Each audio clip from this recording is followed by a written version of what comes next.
نحمده ونصلي ونسلم على رسوله الكريم اما بعد فاعوذ بالله من الشيطان الرجيم بسم الله الرحمن الرحيم اليوم اكملت لكم دينكم واتممت عليكم نعمتي ورضيت لكم الاسلام دينا وقال رسول الله صلى الله عليه وسلم لا تزال من امتي طائفة ظاهرين على الحق لا يضرهم من خذلهم ولا من خالفهم حتى يأتي أمر الله أو كما قال رسول الله صلى الله عليه وسلم اللهم صل على محمد وعلى آل محمد كما صليت على إبراهيم وعلى آل إبراهيم إنك حميد مجيد اللهم بارك على محمد وعلى آل محمد كما باركت على إبراهيم وعلى آل إبراهيم إنك حميد مجيد۔ درسقرآن.com کا مقبول عام سلسلہ اشاعت دین تبلیغ دین کا ایک بہت بڑا ذریعہ ہے۔ میں دعا گو ہوں کہ حق تبارک و تعالی اس ادارے بین الاقوامی ادارے درسقرآن.com کو قبولیت تامہ نافعیت عامہ نصیب فرمائے اور اس کے منتظمین کو اور زیادہ اخلاص اور ہمت سے مالا مال فرمائے۔ سورۃ المائدہ کی غالباً آیت نمبر 6 کا ایک حصہ میں نے تلاوت کیا ہے، جس کا مفہوم اور معنی یہ ہے کہ آج میں نے تمہارا دین مکمل کر دیا اور میں تمہارے لیے دین اسلام کے دین ہونے پر راضی اور خوش ہوں۔ یہ وہ اعزاز ہے جو حق تبارک و تعالی نے امت محمدیہ صلی اللہ علیہ وسلم کے علاوہ آج تک کسی امت کو عطا نہیں فرمایا۔ دین حضرت سیدنا آدم علی نبینا وعلیہ الصلاۃ والسلام کے زمانے سے لے کر ہم سب کے آقا حضرت محمد رسول اللہ صلی اللہ علیہ وسلم کے زمانے مبارک تک آتا رہا اور دین اللہ عطا فرماتے رہے اور انبیاء علیہ السلام امتوں تک پہنچاتے رہے، لیکن کسی نبی سے یہ نہیں کہا گیا، کسی نبی کی امت سے یہ نہیں کہا گیا کہ ہم نے آپ کے لیے دین کو مکمل کر دیا ہے۔ سلسلہ جاری رہا، نبوت کا سلسلہ جاری تھا، دین کا سلسلہ جاری رہا۔ آدم علیہ السلام کے بعد نبی آنے تھے، اس لیے نبوت کا سلسلہ بھی جاری رہا اور دین کی آمد کا سلسلہ بھی جاری رہا، یہاں تک کہ ہمارے آقا حضور نبی کریم صلی اللہ علیہ وسلم کی بعثت ہوئی اور آپ صلی اللہ علیہ وسلم پر عرصہ 23 سال تک وحی کا نزول ہوتا رہا، احکام کا نزول ہوتا رہا، حتیٰ کہ حجۃ الوداع کا مبارک موقع آیا جو وصال نبوی سے بالکل قریب تک کا عرصہ ہے، اور حضور صلی اللہ علیہ وسلم اس سال کے بعد دنیا سے پردہ پوش ہو گئے۔ تو اس موقع پر اللہ تعالیٰ نے یہ آیت نازل فرما کر اس دین کی تکمیل، ختم نبوت اور اس دین کے آفاقی ہونے کا واشگاف اعلان فرما دیا کہ اب نبوت کا سلسلہ بند ہو گیا، میں نے دین کی تکمیل کر دی، اب نہ کوئی نبی آئے گا، نہ کوئی دین ہوگا، نہ کوئی اور امت ہوگی، اب نبی بھی ہمیشہ کے لیے محمد الرسول اللہ صلی اللہ علیہ وسلم ہوں گے اور آپ کی امت ہمیشہ کے لیے اب اللہ کی آخری امت ہو، اللہ کی طرف سے مقرر آخری امت ہوگی اور اللہ کی طرف سے یہ دین آخری دین ہوگا۔ چونکہ دین کی تکمیل ہو گئی اور ختم نبوت کا اعلان ہو گیا، ما کان محمد ابا احد من رجالکم ولکن رسول اللہ وخاتم النبیین، اور آپ صلی اللہ علیہ وسلم نے ببانگ دہل اعلان فرما دیا، انقطعت النبوہ والرسالہ فلا نبی بعدی ولا رسولہ، نبوت کے دروازے بند ہو چکے، رسالت کے سلسلے ٹوٹ چکے، اب میرے بعد کوئی نبی نہیں، اب میرے بعد کوئی رسول نہیں، انا خاتم النبی، اور فرمایا کہ میری مثال اور پچھلے انبیاء علیہ السلام کی مثال کمثل رجل بنا دارا فاحسنہ واجملہ واکملہ الا موضع لبنۃ، ایک اس شخص کی ہے جس نے ایک بہترین گھر تعمیر کیا،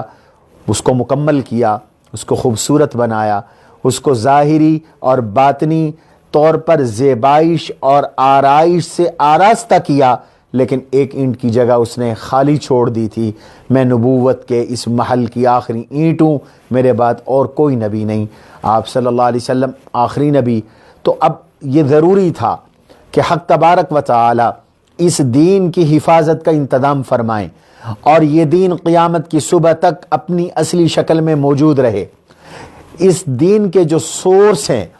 اس کے جو ذرائع ہیں بنیادی طور پر وہ دو ہیں، ایک قرآن کریم ہے، ایک سنت رسول اللہ ہے، ایک کتاب اللہ ہے، ایک سنت رسول اللہ ہے، اور اس کے ساتھ دو ذیلی سورس اور دو ذیلی بنیادیں ہیں، اور وہ اجماع امت ہے اور قیاس مجتہد ہے۔ قرآن بنیاد ہے، حضور صلی اللہ علیہ وسلم کی سنت بنیاد ہے، تو چونکہ اس دین کو قیامت تک رکھنا منظور تھا، اس لیے خالق لم یزل نے، خلاق عالم نے تکوینی طور پر ایسے انتظامات فرما دیے کہ جس سے قرآن کی حفاظت رہے، حضور علیہ السلام کی پوری سنت کی حفاظت رہے، آپ کے ذخیرہ احادیث کی حفاظت رہے، آپ صلی اللہ علیہ وسلم کے فرمائے گئے اقوال کی حفاظت رہے، آپ صلی اللہ علیہ وسلم کے کیے گئے اعمال کی حفاظت رہے، حضور علیہ الصلاۃ والسلام کی ایک ایک ادا محفوظ ہو، آپ علیہ الصلاۃ والسلام کا ایک ایک عمل محفوظ ہو۔ اس کے لیے اللہ نے ذمہ داری بھی لی اور تکوینی طور پر انتظامات بھی کروا دیے تاکہ حضور کی زندگی کا ایک ایک گوشہ محفوظ رہے، یہ دین کا ایک ایک جز محفوظ رہے، اور قیامت تک کے آنے والے مسلمانوں کی رہنمائی ہوتی رہے، اور کسی زبان پر یہ سوال نہ آئے کہ کاش آج نبی ہوتا تو ہماری رہنمائی کرتا۔ اس سلسلے میں تو شریعت کی رہنمائی کوئی نہیں، کاش کوئی رہنمائی کرتا۔ فرمایا نہیں، اب یہ کوئی نہیں کہہ سکے گا، کوئی بڑے سے بڑا مسئلہ ہو، چھوٹے سے چھوٹا مسئلہ ہو، کوئی نیا پیش آمدہ مسئلہ ہو، ایک سسٹم بنا دیا گیا، ایک نظام بنا دیا گیا، اصول عطا کر دیے گئے، سورس دے دیے گئے، مآخذ دے دیے گئے۔ یہ کتاب اللہ ہے، یہ سنت رسول اللہ ہے، اس سے اخذ مسائل کا یہ طریقہ ہے، اس سے اخذ مسائل کا یہ عنوان ہے۔ اور اب کوئی بڑے سے بڑا مسئلہ آئے، کسی زمانے میں آئے، کسی خطے میں آئے، تو قرآن موجود ہے، سنت رسول اللہ موجود ہے، اور وہ محفوظ ہیں، اور اللہ نے ان کے حفاظت کا ذمہ لیا، اور تکوینی طور پر ان کی حفاظت کے لیے اللہ نے ایسے ذرائع بنا دیے کہ اب دنیا ایڑی چوٹی کا زور لگا لے، کوئی چاہے کوئی نہ چاہے، قرآن کریم، اللہ کے نبی کی احادیث، حضور علیہ السلام کی سنت مطہرہ، یہ دین اب محفوظ ہے اور انشاءاللہ قیامت کی صبح تک محفوظ رہے گا۔ یہ دنیا دار الاسباب ہے، اگرچہ اس عمل کی حفاظت کا ذمہ اللہ نے لیا، انا نحن نزلنا الذکر وانا لہ لحافظون، ہم نے قرآن اتارا، ذکر اتارا، وحی کو اتارا، اور ہم ہی وحی کے محافظ ہیں۔ لا تحرک به لسانک لتعجل به، سورۃ القیامہ میں ارشاد فرمایا لا تحرک به لسانک لتعجل به ان علینا جمعہ وقرآنہ، قرآن کو اکٹھا کرانے کی اور پڑھانے کی ذمہ داری رب العالمین کی ہے۔ ثم ان علینا بیانہ، قرآن کی تشریح، بیان، توضیح، وضاحت، تفسیر، اس کی حفاظت کی ذمہ داری بھی رب ذوالجلال کی ہے۔ لیکن اللہ نے اس دنیا کو دار الاسباب بنایا تو اس کے لیے اسباب بھی پیدا فرمائے کہ قرآن کیسے محفوظ رہے گا، حضور علیہ السلام کی حدیث کیسے محفوظ رہیں گی، یہ دین کیسے محفوظ رہے گا، یہ سنت کیسے محفوظ رہے گی، یہ شریعت کیسے محفوظ رہے گی، اور اللہ کا یہ پیغام کیسے محفوظ رہے گا۔ تو اس کے لیے اللہ نے تعلیم کتاب اور تعلیم سنت کا ایک طریقہ جاری کروا دیا، اپنے نبی سے فرمایا وَيُعَلِّمُهُمُ الْكِتَابِ، میرے نبی کی ڈیوٹی ہے، فریضہ ہے کہ یہ قرآن کی تعلیم دیں گے، والحکمہ، اور حکمت کی تعلیم دیں گے، حضور علیہ السلام کی سنت کی تعلیم دیں گے، حضور اللہ کی کتاب کی بھی تعلیم دیں گے اور اپنی سنت کی بھی تعلیم دیں گے۔ حضور نے صحابہ کو یہ تعلیم دی، جہاں بیٹھ کر یہ تعلیم دی اس جگہ کو مدرسہ کہا گیا، گویا کہ مدرسے کا قیام نزول قرآن سے ہی شروع ہو گیا کہ اللہ کے نبی صلی اللہ تعالی علیہ وسلم کبھی حضرت ارقم کے گھر میں تھے تو وہ مدرسہ بنا، مدینہ منورہ میں آئے تو مسجد نبوی میں صفہ کا چبوترا وہ مدرسہ بنا، اور قرآن مدرسے میں پڑھا جاتا رہا، پڑھایا جاتا رہا اور قرآن محفوظ ہوتا چلا گیا، سنت محفوظ ہوتی چلی گئی، اور اگلا زمانہ آیا، صحابہ کا زمانہ آیا تو تعلیم کتاب اور تعلیم حکمت جاری رہی، گویا کہ مدرسہ جاری رہا، پھر اس تعلیم میں اضافہ ہوا تو گویا مدرسے میں اضافہ ہوا، مدارس بڑھتے چلے گئے، تعلیم کتاب بڑھتی چلی گئی، تعلیم سنت، تعلیم حکمت بڑھتی چلی گئی۔ آج دنیا کے اندر کوئی آسمانی کتاب محفوظ نہیں ہے سوائے قرآن کریم کے، تو اس کا سبب مدرسہ ہے۔ حضور علیہ الصلاۃ والسلام کی پوری سنت اگر محفوظ ہے تو اس کا سبب مدرسہ ہے۔ آج دنیا میں اسلامی قانون کی پریکٹس اگرچہ نہیں رہی لیکن اسلامی قانون محفوظ ہے، اس کا سبب مدرسہ ہے۔ مدرسے نے 30 پارے قرآن کے پڑھائے، مدرسے نے حضور علیہ السلام کی پوری زندگی کو پڑھایا، مدرسے نے حضور کے اقوال پڑھائے، مدرسے نے حضور کے افعال پڑھائے، مدرسے نے حضور کے احادیث کی چوکیداری کی، پہرا دیا، حفاظت کی، اس کو تبدیل ہونے سے بچایا، اس کو تحریف سے بچایا، اس کو تغیر سے بچایا، اس کو تبدل سے بچایا۔ اور آج تک ہم دعوے کے ساتھ کہہ سکتے ہیں کہ جو دین اللہ نے حضور کو دیا، حضور نے صحابہ کو دیا، صحابہ کرام نے اپنے دور میں اس کی تنفیذ کی، وہ دین آج بھی عین ہی موجود ہے، تو اس کو موجود رکھا ہے مدرسے نے۔ بہار ہو یا خزاں ہو تو لا الہ الا اللہ کا یہ پیغام دنیا میں مسلمانوں کو عطا کیا مدرسے نے۔ تو مدرسے کی پہلی خدمت یہ ہے کہ مدرسے نے اللہ کے دین کو محفوظ رکھا ہے، دین کی حفاظت کا ذریعہ مدرسہ بنا ہے۔ جن خطوں میں مدرسے کو ڈھا دیا گیا، مٹا دیا گیا، ان خطوں سے دین چلا گیا۔ اسپین سے مدرسہ ختم کیا گیا، وہاں اسلام نہیں رہا، وہاں مسلمان نہیں رہے۔ بر صغیر میں اللہ کے نبی علیہ السلام تشریف نہیں لائے، یہاں تابعین، صحابہ اور تابعین تشریف لائے، تو بر صغیر میں دین آیا اور مدرسہ آیا، تو اس مدرسے کی برکت سے آج بر صغیر کے اندر ٹھیٹھ اسلام موجود ہے، خالص دین موجود ہے، قرآن موجود ہے، ہر گھر میں حافظ موجود ہے، ہر محلے میں عالم موجود ہے، ہر گاؤں کے اندر مفتی موجود ہے، ہر شہر کے اندر شیخ الحدیث موجود ہے، شیخ التفسیر موجود ہے۔ تو یہ دنیا کی دینی ضرورت، امت مسلمہ کی اسلامی ضرورت، یہ اگر پوری کی ہے تو مدرسے نے پوری کی ہے۔ آج دنیا کو اچھے انجینئروں کی ضرورت ہے، اچھے ڈاکٹر کی ضرورت ہے، اچھے سائنسدان کی ضرورت ہے، تو امت مسلمہ کو ایک اچھے مفتی کی ضرورت ہے، ایک اچھے مفسر کی ضرورت ہے، ایک اچھے محدث کی ضرورت ہے، ایک اچھے مبلغ کی ضرورت ہے۔ اگر کالج، یونیورسٹیاں انجینئر، سائنسدان، ٹیکنیکل لوگ تیار کر رہے ہیں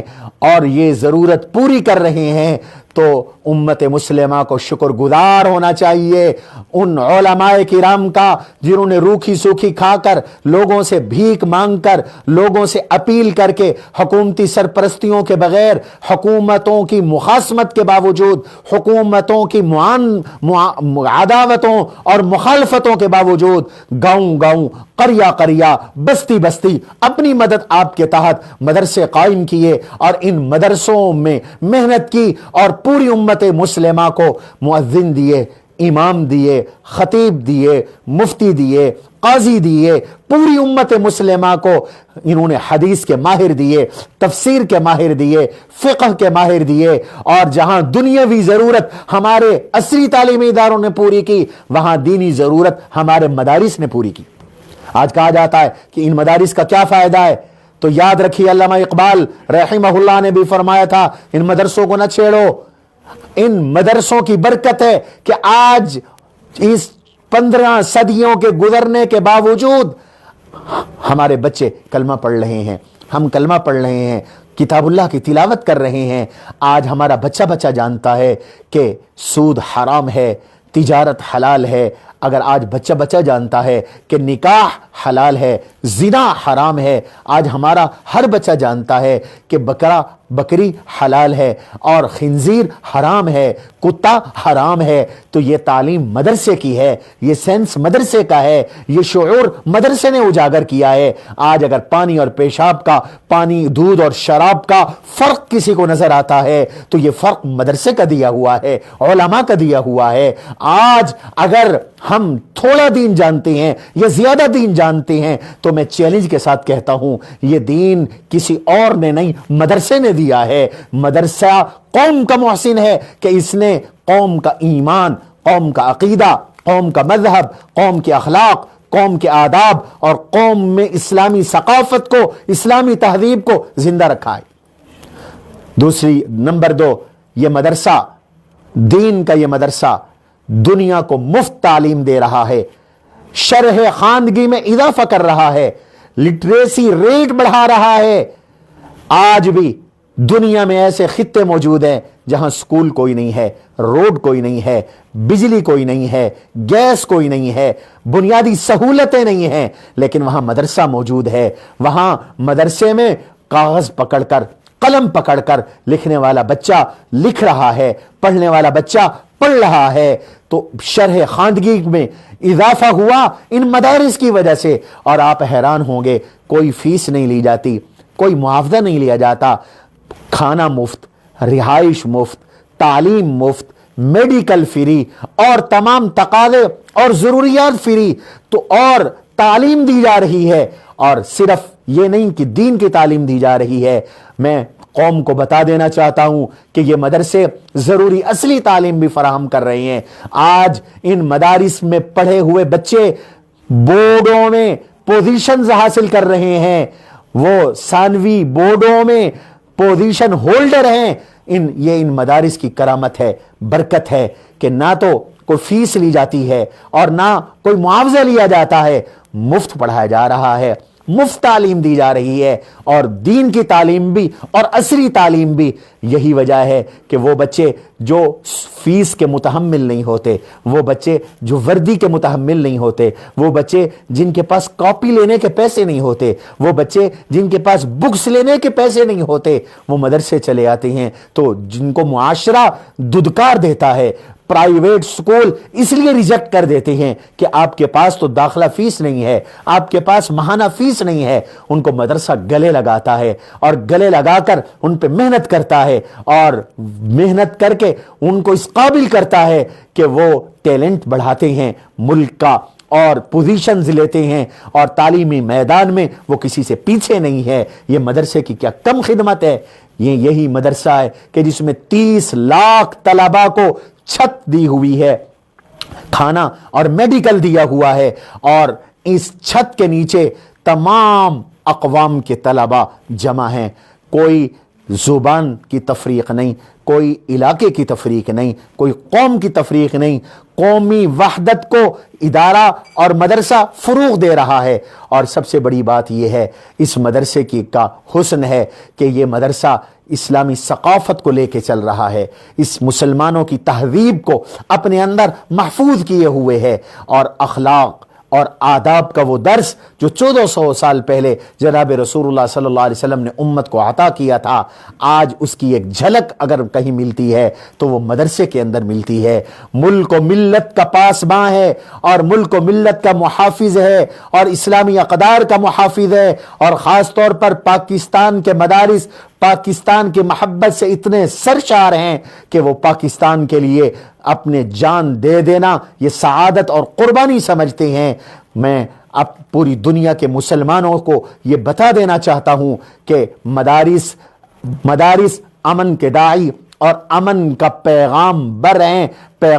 ہیں، امن کا پیغام دے رہے ہیں۔ یہ ہر قسم کی دہشت گردی کو کنڈم کرتے ہیں اور اس کی حوصلہ شکنی کرتے ہیں، اور بارہا دنیا کو بتا چکے ہیں کہ ہمارا دہشت گردی سے دور کا واسطہ بھی نہیں ہے، اور یہ اعتدال کا درس دیتے ہیں، محبتوں کا درس دیتے ہیں، الفتوں کا درس دیتے ہیں، اور اللہ کے نبی صلی اللہ علیہ وسلم کا کام یہ امت تک پہنچا رہے ہیں۔ مدرسہ بنیاد ہے تعلیم دین کی، اور مدرسہ سبب ہے تبلیغ دین کا، مدرسہ ذریعہ ہے تنفیذ دین کا۔ اللہ ان مدارس کی قیامت تک حفاظت فرمائیں۔ وفاق المدارس العربیہ پاکستان کے مدارس کا سب سے بڑا بورڈ ہے، جس کے ساتھ 20,000 سے زائد مدارس ملحق ہیں، جن میں 20 لاکھ طلباء زیر تعلیم ہیں، 1 لاکھ اساتذہ تعلیم دے رہے ہیں۔ ملک میں آنے والی آفات، بد امنی، پریشانی اور حرمین شریفین کو لاحق خطرات اور مدارس دینیہ کے خلاف ہونے والے اقدامات اور سازشوں سے نجات کے لیے وفاق المدارس العربیہ پاکستان کی مجلس عاملہ نے فیصلہ کیا ہے کہ مورخہ 16 نومبر کو دن 11 بجے سے لے کر 1 بجے تک مدارس کے بڑے نہیں چھوٹے معصوم طلبہ جن کی عمر 15 سال سے کم ہوگی، وہ طلبہ قرآن ہاتھ میں لے کر مدرسوں سے باہر آئیں گے اور 2 گھنٹے تک کسی ایسے پبلک پلیس پر جہاں لوگوں کو تکلیف نہ ہو، ٹریفک جام نہ ہو، بیٹھ کر قرآن کریم کی تلاوت کریں گے اور مدارس کے لیے، پاکستان کے لیے، عالم اسلام کے لیے، حرمین شریفین کے لیے دعا کریں گے اور پاکستان کی سالمیت کے لیے دعا کریں گے، آفتوں کے دور ہونے کے لیے دعا کریں گے۔ اور یہ طلبہ، معصوم طلبہ، قرآن پڑھنے والے طلبہ خیبر سے کراچی تک، گلگت بلتستان تک، ہر شہر، ہر گاؤں، ہر دیہات میں باہر نکل کر یہ خاموش پیغام دیں گے کہ ہمارے ہاتھ میں اسلحہ نہیں ہے، اللہ کی کتاب ہے، قرآن ہے، ہم دہشت گرد نہیں ہیں، ہم پرامن ہیں اور ہم ملک و ملت کے خادم ہیں۔ انشاءاللہ ان کی دعاؤں کی برکت سے اللہ عالم اسلام کی حفاظت فرمائیں گے اور عالم اسلام کو مشکلات سے نجات نصیب فرمائیں گے۔ سبحان ربک رب العزت عما یصفون وسلام المرسلین والحمد للہ رب العالمین۔